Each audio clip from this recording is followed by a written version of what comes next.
To our viewers and listeners, magandang araw sa ating lahat.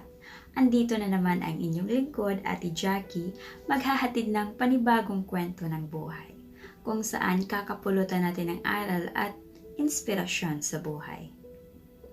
Tunghayan natin ang kwento ni LEORA, kung saan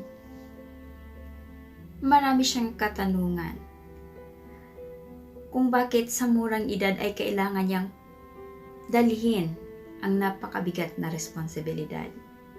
Sa murang edad, bakit kailangan niyang maranasan ang ganitong pagsubok sa buhay?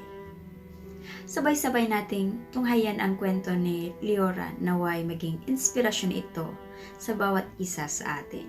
Dito sa Kwento ng Buhay Ko, Inspirasyon Mo with Ate Jacky. Dear Ate Jacky, first of all, I would like to greet you a very, very pleasant day. I hope that my story will inspire your viewers. And this is how my story began. I grew up in a dysfunctional family where my father did not have a job, and my mother was the only one working to provide our needs at the Jacky. I was born when my mom was already 45 years old, as the only one daughter with two elder brothers. One of them, Ate Jacky, was addicted to drugs, alcoholic and violent. My mom was very religious, Catholic, and I was always with her, everywhere in the church or in prayer meetings. Not until college at the Jacky, when I had to live on my own in Cebu City. Then I began partying and drinking every week at the Jacky. I had a series of relationships with men and lived immoral life without my family knowing. Not until my mom got sick at the Jacky and was in bed for 5 years. At the same time, my dad was shot a stray bullet and was not able to walk for many years. All the responsibilities were passed on me at the Jacky, and it was very difficult that I started questioning God.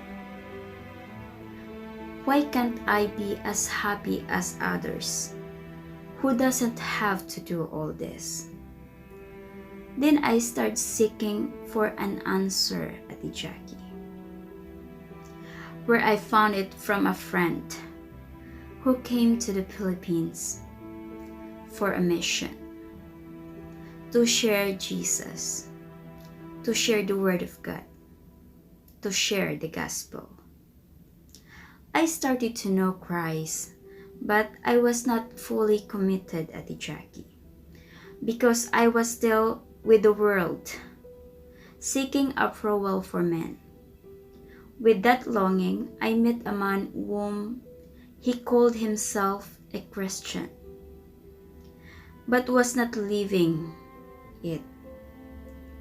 I still put my complete trust to him, Ate Jacky, but had a very toxic and sinful relationship where eventually led to abuse, Ate Jacky.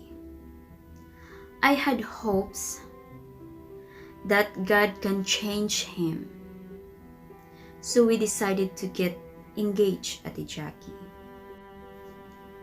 But we ended up being the worst version of ourselves, Ate Jacky. Then I started praying and pouring everything to God. And God ended that relationship. 1 week before my mom passed away, Ate Jacky, God had made me sick so I could go home to take care of her. Finally, was able to share salvation with her.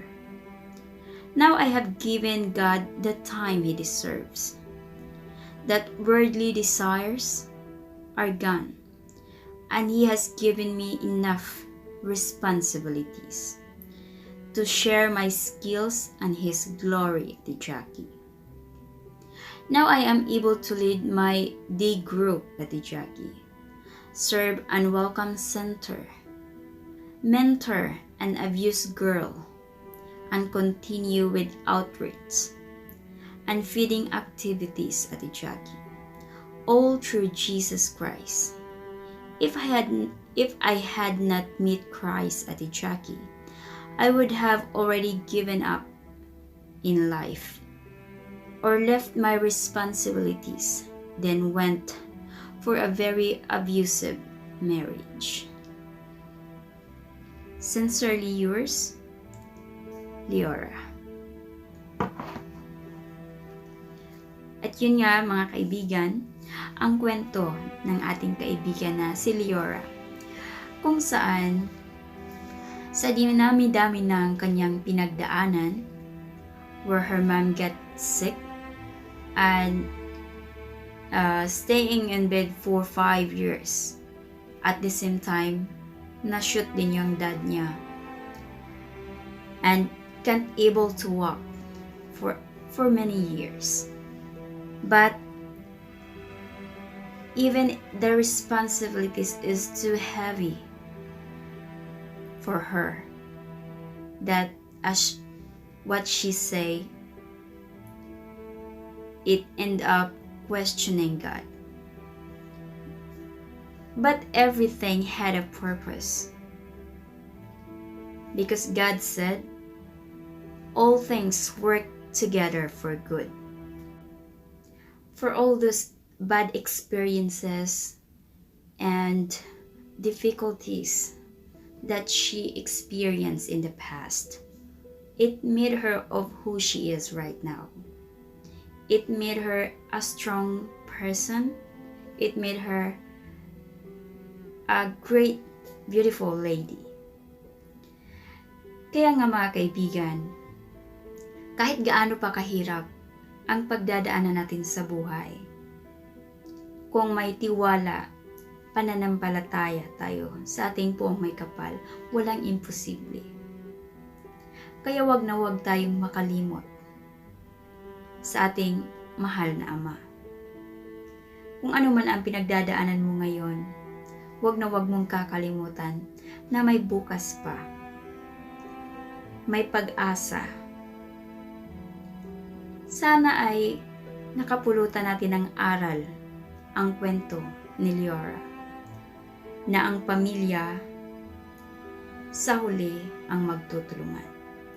Pamilya ang magiging sandalan ng bawat isa. Hanggang dito na lamang ang kwento ni LEORA. Naway naging inspirasyon at sa bawat isa sa atin ang kanyang kwento. Dito sa Kwento ng Buhay Ko, Inspirasyon Mo with Ate Jacky. Maraming salamat.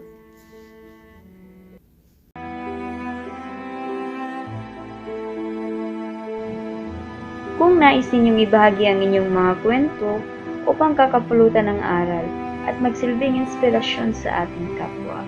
I-search lang po Jacky TV, our FB page, at isend nyo lang doon ang inyong mga kwentong nakaka-inspire.